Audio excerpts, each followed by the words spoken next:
दीप्त तथा दीप्त फ्रिंजों की स्थिति, ये हेडिंग है। सुनो ध्यान से, देखो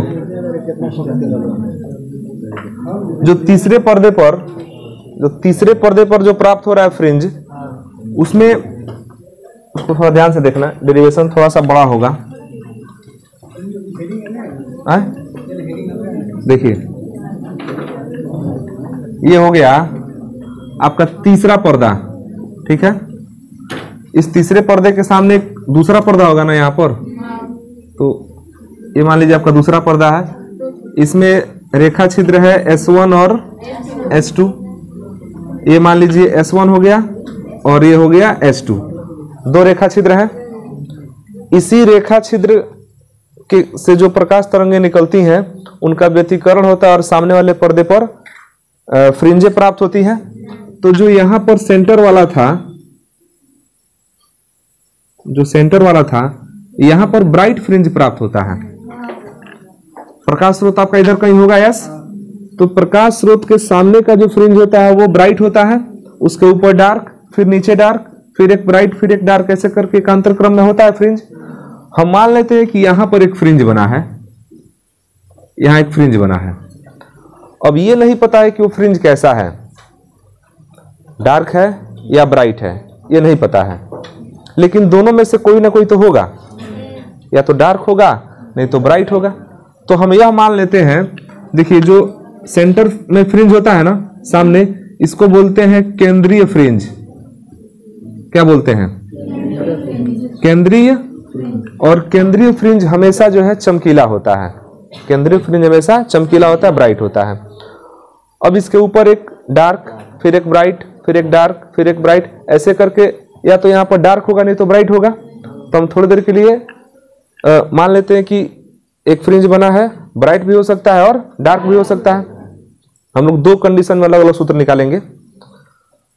तो ये फ्रिंज बनेगा कैसे? कुल मिलाकर के फ्रिंज के बनने का ही तरीका है कि यहां से जो प्रकाश तरंग यहां पर पहुंच रहा है वह, और यहां से जो पहुंच रहा है वह, दोनों मिलेगा तभी तो बनेगा। दोनों प्रकाश तरंगें जाके मिलेंगी तो फ्रिंज बनेगा।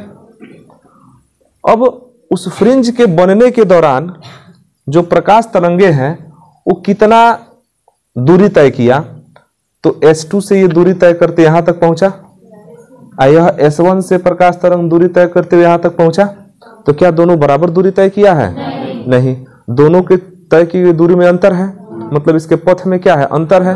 और पथ में अंतर को पथांतर बोलते हैं। इसके लिए सूत्र निकाला जा चुका है पहले का। तो फिर से हम यहां पर एक बार और पथांतर निकाल रहे हैं, ठीक है। यहां पर हम पथांतर निकाल रहे हैं और इस पथांतर की तुलना जो पहले पथांतर निकाला गया ना, संपोषी व्यतिकरण के लिए भी निकाला गया है और विनाशी के लिए भी निकाला गया है।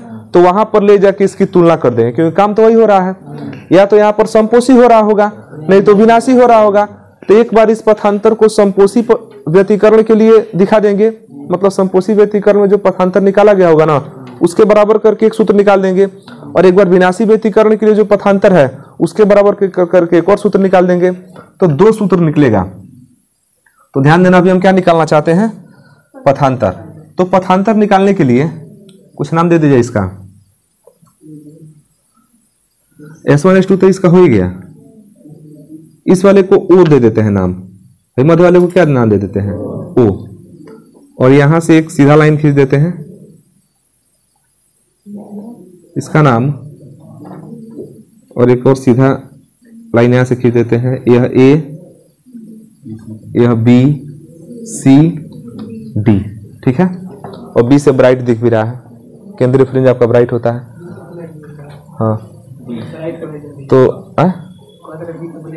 हाँ B से ब्लैक पढ़वे करेगा, वो हमसे मामा का आ जाएगा तो हमसे मौसा पड़ेगा।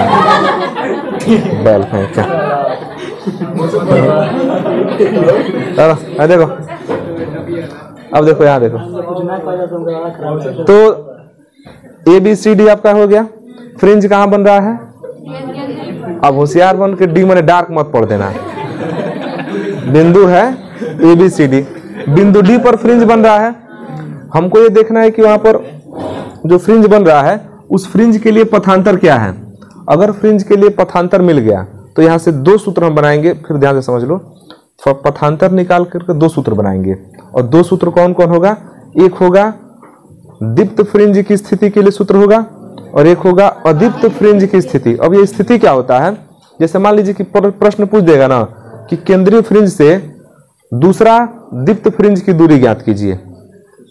केंद्रीय फ्रिंज तो दीप्त है ही, अब यहां से एक दूसरा दीप्त कहेगा तो केंद्रीय फ्रिंज के ऊपर भी तो बहुत सारा दीप्त फ्रिंज बनेगा। मान लीजिए केंद्रीय फ्रिंज ब्राइट, फिर एक बनेगा डार्क, फिर एक बनेगा ब्राइट, फिर एक बनेगा डार्क, फिर बनेगा ब्राइट।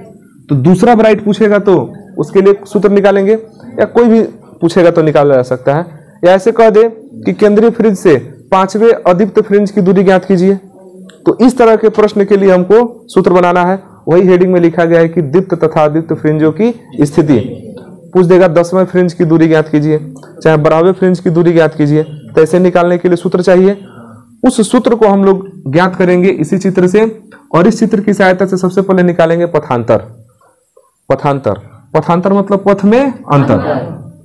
तो जो यहां से प्रकाश स्रोत है वह कितना दूरी तय कर रहा है? S2D, S2D, और ये दूरी तय कर रहा है S1D। तो S1D लंबा दूरी है, बड़ा दूरी है, इसमें से यह वाला दूरी घटा देंगे तो अंतर चल जाएगा, पता चल जाएगा कितने का अंतर है दोनों के पथ में। यह छोटा दूरी है, यह बड़ा दूरी है, तो इस बड़े दूरी में से इस छोटे दूरी को घटा देंगे तो पता चल जाएगा कि कितना पथांतर है।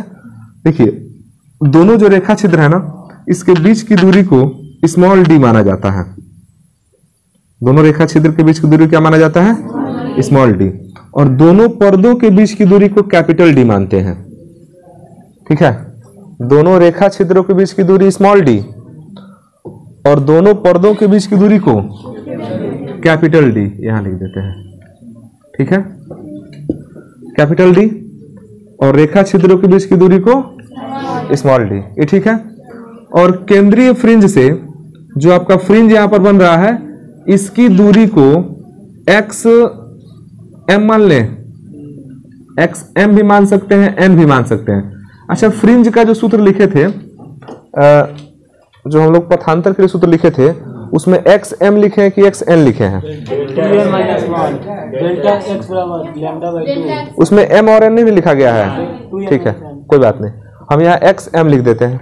M का मतलब जानते हैं, यह एमवा फ्रिंज है। यहाँ से मतलब 1 2 3 4 5 ऐसे होगा ना गिनती में। अब M के बदले में 1 रख देंगे तो पहला फ्रिंज हो जाएगा, 2 रखेंगे दूसरा फ्रिंज। तो मान लेते हैं कि एमवा फ्रिंज वहां पर बना है, तो ये दूरी पूरा कितना मान लेते हैं? XM। तो ये दूरी पूरा D है, तो आधा दाना है, ये आपका हो गया D/2। ये दूरी भी कितना होगा? तब तो ये दूरी निकल गया D/2, और नीचे वाला भी निकल गया D/2। तो हम पहले इस दूरी को निकालते हैं, S2D। S2D निकालने के लिए एक त्रिभुज का प्रयोग करेंगे। देखिए त्रिभुज कौन ले रहे हैं? S2CD, त्रिभुज S2CD। यहां लिखेंगे त्रिभुज S2CD में त्रिभुज समकोण त्रिभुज है, और समकोण त्रिभुज में पाइथागोरस प्रमेय काम करेगा। पाइथागोरस प्रमेय क्या होता है? कर्ण का स्क्वायर बराबर लंब स्क्वायर प्लस आधार स्क्वायर। तो ये कर्ण का काम करेगा। तो S2D स्क्वायर इक्वल टू लंब स्क्वायर प्लस आधार स्क्वायर। तो लंब DC स्क्वायर, लंब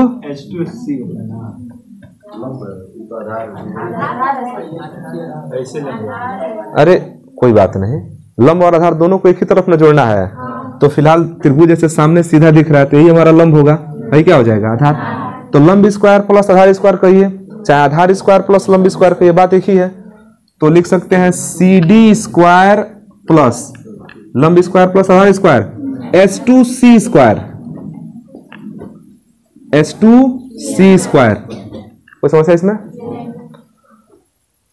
तो S2D स्क्वायर इक्वल टू, ये दूरी कितना है बताइए? नहीं, पूरा दूरी XM है ना, हमको यह दूरी चाहिए ना, XM माइनस D/2, ये ना होगा। तो ये दूरी आपका है XM माइनस D/2 इसका स्क्वायर, ठीक है, अब प्लस S2C कितना है, S2C D है, ये पूरा सब दूरी तो बीच में दोनों प्रदूषक की दूरी D है, तो ये हो गया D स्क्वायर, ठीक है। S2D स्क्वायर इक्वल टू इसमें capital D square common, capital D square common, यहां तो कैपिटल D स्क्वायर है तो ठीक है, 1 बचेगा, जहां नहीं है तहां D स्क्वायर से भाग कर देंगे, तो इसको हम आगे लिख दे रहे हैं 1 plus XM minus D/2 square बटा D स्क्वायर हुआ। अभी तो ये कर्ण का स्क्वायर निकला है ना, हमको निकालना है कर्ण, क्या निकालना है, कर्ण, तो कर्ण निकालने के लिए स्क्वायर हटाना पड़ेगा, स्क्वायर हटाएंगे तो रूट आ जाएगा, तो S2D इक्वल टू, अब सारा चीज आ जाएगा रूट में, इस तरह से, ज्यादा कठिन नहीं हो रहा है, थोड़ा सा ये बड़ा बड़ा दिख रहा है लेकिन उतना कठिन नहीं हो रहा है। पाइथागोरस पर मैं तो युगों युगों से जान रहे हो।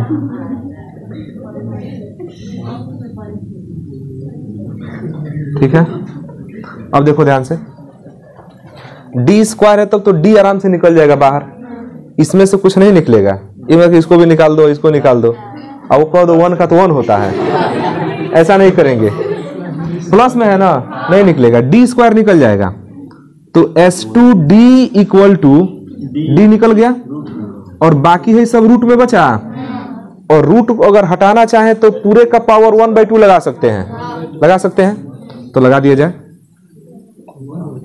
हाँ, कहीं पर अगर रूट x है ना, इसको x का पावर 1/2 लिख सकते हैं, ऐसा लिखा जा सकता है, अभी बेसिक मैथमेटिक्स है। अब ध्यान से देखो, 1 प्लस XM माइनस D/2 उसका स्क्वायर बटा D स्क्वायर पावर 1/2, कोई समस्या इसमें?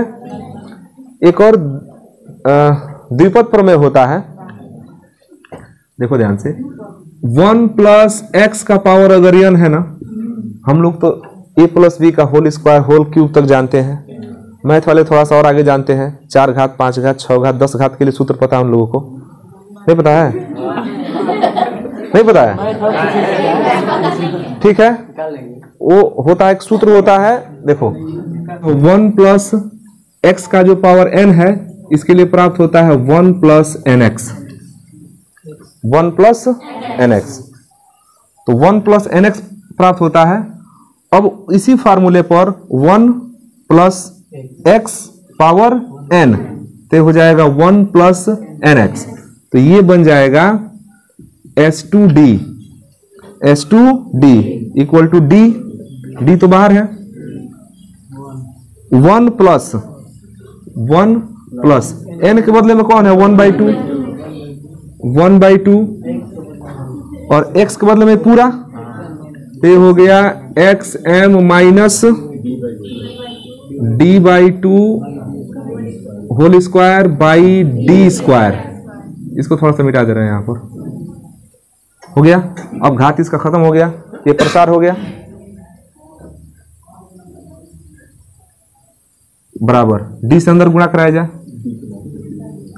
तो D प्लस D से 1 में गुणा करेंगे D हो जाएगा, D से यहां गुणा करेंगे ना, तो 1 D से 1 D कटेगा, तो नीचे 2 है, 1 D बचेगा तो 2D हो जाएगा, तो ये हो गया XM माइनस D/2 का होल स्क्वायर बटा 2D, ये जानते हैं कौन सा दूरी निकला है, ये निकला है S2D, S2D कर्ण निकला है ना, S2D कितना निकल गया, D plus XM minus D/2 बटा 2D, समीकरण नंबर 1, ये कर्ण निकल गया। अब हमको एक और कर्ण निकालना है, S1D निकालना है, तो S1D निकालने के लिए फिर से एक त्रिभुज का प्रयोग करेंगे, और अब त्रिभुज लिया जाएगा S1 A D, S1 A D, S1 A D में फिर यह कर्ण है, लिखेंगे पुनः त्रिभुज S1 A D में, S1 A D में फिर होता है कर्ण स्क्वायर, तो कर्ण S1 D square, S1 D square equal to लंब स्क्वायर प्लस आधार स्क्वायर। तो लंब स्क्वायर में देखो, अब भाई पूरा ना होगा तो इसमें XM प्लस D/2 हो जाएगा।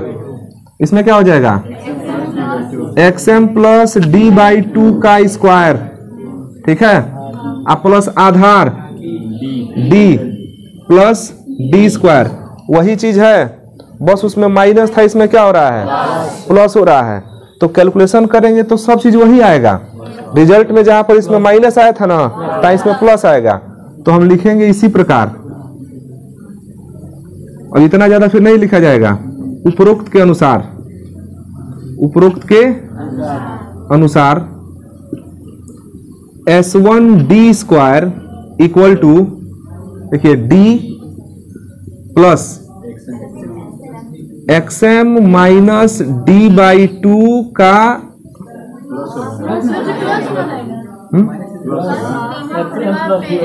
अच्छा यहाँ पर, हाँ ठीक, यहाँ प्लस होगा, और ये होल स्क्वायर बाई 2D ना, और ये समीकरण नंबर हो गया 2। तो इतना ज्यादा लिखने की जरूरत नहीं है, क्योंकि अंतर बहुत ज्यादा नहीं हो रहा है। यही चीज है, देख लीजिए, बस अंतर कहाँ है, जहां माइनस है तहां प्लस है। तो कैलकुलेट करेंगे तो अंदर का तो कुछ बदलेगा नहीं।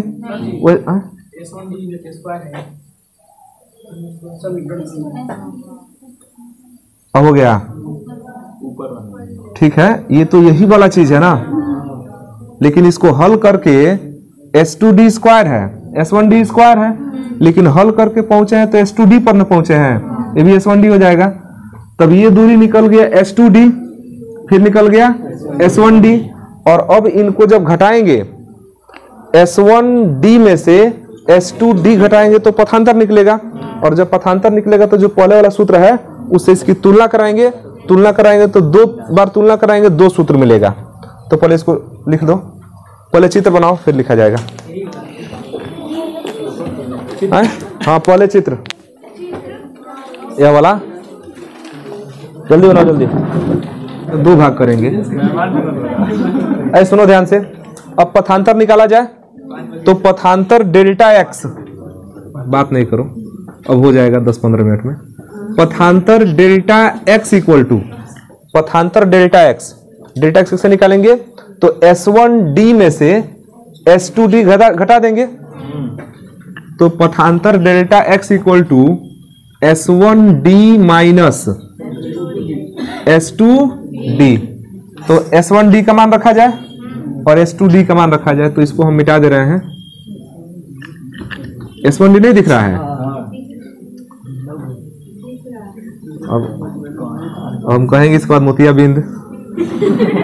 तो फिर देखिए, delta x equal to S1D, ये S1D है, D प्लस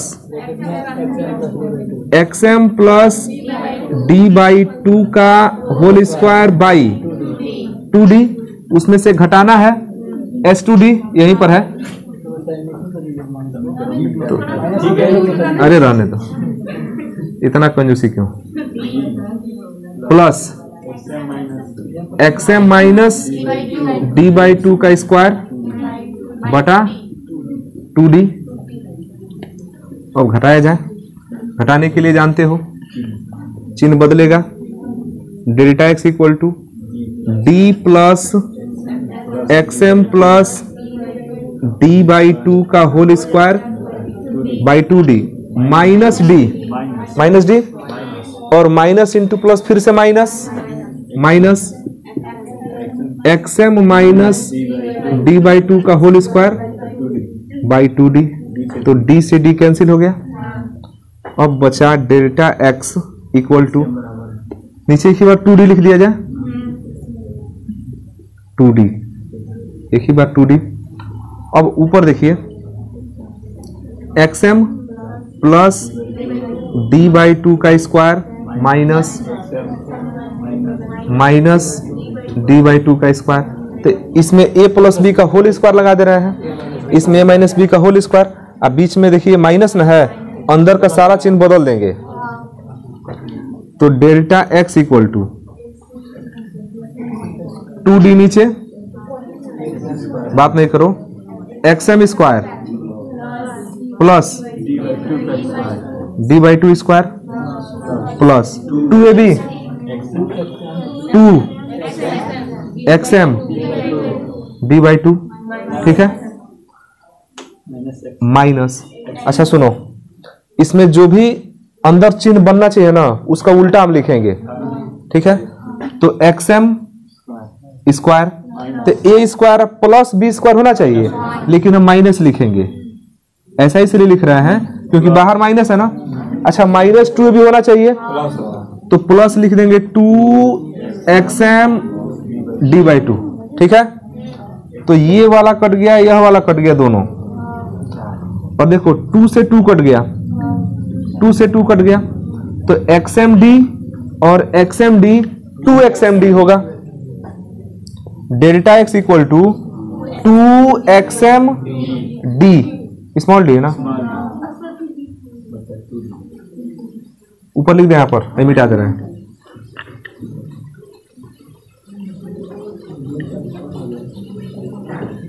अब पहुंच गए हम लोग अपने मंजिल तक। तो डेल्टा x इक्वल टू, देखिए delta x equal to 2xmd बटा 2 से 2 कट गया, delta x equal to xmd, ये निकला पथांतर। ये नहीं पता है कि ये डार्क के लिए कि ब्राइट के लिए है। हाँ, xm का मतलब कि mवे फ्रिंज की दूरी है, xm मतलब mवे फ्रिंज की दूरी। अब हम लोग पथांतर पढ़े थे, पथांतर के लिए सूत्र कि पथांतर इक्वल टू लैम्डा बटा 2 पाई इंटू कलांतर, ऐसा कुछ पढ़ा गया था ना। तो लिखेंगे कि चूंकि मेन सूत्र बताओ, पथांतर बराबर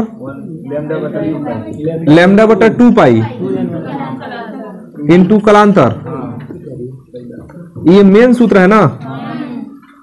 अब इसी में समपोषी के लिए अलग था, विनाशी के लिए क्या था, अलग था। तो लिखेंगे कि समपोषी व्यतिकरण के लिए, समपोषी व्यतिकरण के लिए, अच्छा ये पथांतर को ही तो डेल्टा x बोलते हैं, और कलांतर फाई था हमारा। अब समपोषी व्यतिकरण के लिए, समपोषी व्यतिकरण के लिए बताइए क्या होगा। समपोषी व्यतिकरण के लिए डेल्टा x इक्वल टू क्या होता था, n हो गया, n लैम्डा। तो n यहां माना जाए, यहां m माने है ना, तो m लैम्डा होगा। नहीं समझ रहे हो, वहां n माना गया था ना, यहां m मान रहे हैं। तो डेल्टा x इक्वल टू क्या हो जाएगा, m लैम्डा। तो डेल्टा x का मान कितना आया है, xm d by capital D equal to m lambda. अब हमको मान निकालना है किसका, xm का। अगर निकाल दे xm का, कल सुबह चले गए साहब। आप एप्लीकेशन नंबर ये ले आए हैं? हाँ, इनको कल बंद किया जाए सुबह में। हाँ, क्योंकि परसों निकलना है, तो सवेरे सोच रहे हैं कि इनको पढ़ाने के लिए। सवेरे सवेरे इनको पढ़ा दिया जाए, शाम को भी इनको पढ़ाया जाए। कल शाम को? हाँ, 31 को कल को तारीख है। अब अगर हम xm निकालते हैं तो xm जानते हैं क्या है, mवे फ्रिंज की दूरी है। xm क्या है, mवे फ्रिंज की दूरी। तो अगर हम xm निकालें, यहां लिख दें, अगर हम xm निकालें, थोड़ा ध्यान देना, xm, तो ये d चल जाएगा ऊपर, तो ये हो जाएगा m लैम्डा d बटा स्मॉल d। ये सूत्र जानते हैं किसके लिए मिला, ये मिला दीप्त फ्रिंज के लिए। किसके लिए? दीप्त फ्रिंज के लिए। अब दीप्त फ्रिंज में कितने नंबर का दीप्त फ्रिंज ज्ञात करना है, m के बदले में उतना रख देंगे। अगर पहला दीप्त फ्रिंज ज्ञात करना है तो m के बदले में 1 रखेंगे। दूसरा दीप्त फ्रिंज ज्ञात करना है m के बदले में 2 रख देंगे। तीसरा ज्ञात करना, लेकिन ध्यान देना केंद्रीय फ्रिंज को छोड़ करके बात हो रही है। केंद्रीय फ्रिंज तो m = 0 हो गया, केंद्रीय फ्रिंज की बात नहीं हो रही है। केंद्रीय फ्रिंज तो हमेशा दीप्त होता है, लेकिन अब पहला दीप्त फ्रिंज पूछ दे, दूसरा पूछ दे, तीसरा पूछ दे, तो बस m का मान बदलते जाएंगे। और लेमडा क्या है? तरंग दैर्ध्य। लेमडा क्या है? तरंग दैर्ध्य। देखना लेमडा जो है ये तरंग दैर्ध्य है, ठीक है। कैपिटल D पर्दे के बीच की दूरी, दूसरा पर्दा और तीसरे पर्दे के बीच की दूरी, और स्मॉल d रेखा छिद्र के बीच की दूरी। तब पांचवा दीप्त फ्रिंज की स्थिति पूछेगा तो बता सकते हैं यहाँ से। छठवां पूछेगा तो बस m का मान क्या होता जाएगा? बदलता जाएगा। और इसी पथांतर की तुलना अगर हम विनाशी व्यतिकरण से करते हैं तो वहां पर हमको क्या मिलेगा? अदीप्त फ्रिंज की स्थिति के लिए मिल जाएगा सूत्र। उन्हें नहीं रहा ये, तो लिखो इसको पूरा जल्दी से।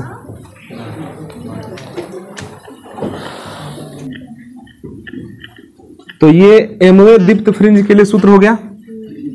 अब जितने नंबर का दीप्त फ्रिंज सवाल में पूछेगा, 5वां, 6वां, 7वां, 8वां, बस क्या बदलते रहना है? m का मान बदलते रहना है और फ्रिंज की दूरी निकलती रहेगी।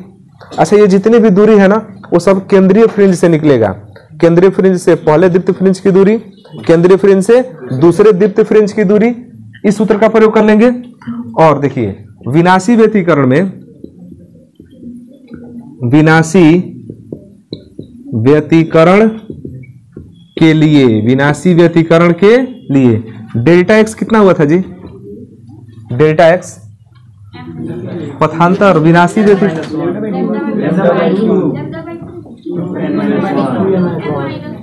2m-1, ठीक है। लेकिन डेल्टा x कितना निकला है हमारा? xm d by capital D equal to lambda by 2m-1। तो हम xm निकालना चाहते हैं यहाँ से, xm इक्वल टू, अच्छा इसको पहले लिख दें तो कोई समस्या तो है नहीं, 2m-1 और तब लैम्डा बाई 2, और उसके बाद d चल जाएगा ऊपर और स्मॉल d चल जाएगा नीचे। तो ये xm का सूत्र मिल गया 2m-1, ठीक है। और लैम्डा d बाई 2d, ये किसके लिए सूत्र हुआ? mवें अदीप्त, mवें अदीप्त, mवें अदीप्त फ्रिंज के लिए हो गया। अब सवाल में पूछ लेगा दूसरा अदीप्त फ्रिंज ज्ञात कीजिए, दूरी ज्ञात कीजिए, तो उसके लिए सूत्र लगा देंगे।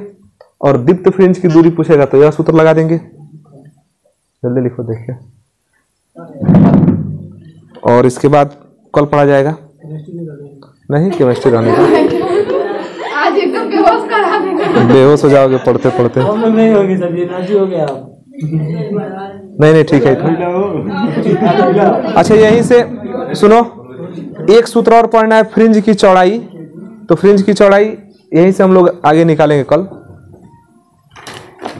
कल लेसन खत्म करके सवाल पर हम लोग पहुंच जाएंगे। कल ये सवाल पढ़ेंगे। एक हेडिंग और पढ़ना है, फ्रिंज की चौड़ाई, उसके बाद सवाल हो जाएगा।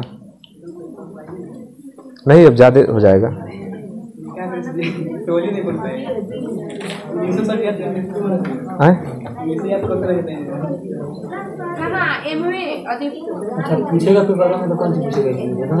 अलग अलग पूछ देगा। सुनो परीक्षा में अलग अलग हिस्से से पूछता है। पूछ देगा कि फ्रिंजों की स्थिति के लिए सूत्र का निगमन कीजिए। तो फ्रिंजों की स्थिति के लिए पूछेगा तो पहले और लिखने की जरूरत है। जो दो चित्र यहाँ चित्र बना के लिखे थे ना, पथांतर तर से शुरू करेंगे। अगर केवल पथांतर पूछ देता है तो वही डेल्टा x का मान यहीं पर निकाल के छोड़ देंगे। अगर केवल दीप्त फ्रिंज की स्थिति के लिए पूछता है तो यह निकालेंगे, अदीप्त के लिए पूछेगा तो यह निकालेंगे। अलग अलग जैसा पूछेगा उस हिसाब से हम लोग उसका उत्तर लिखेंगे। हाजिरी बुलाया है जी। कल हम लोग पढ़ लेंगे। कल पूछेंगे, पढ़ा जाएगा फ्रिंज की चौड़ाई के लिए सूत्र पूछेंगे।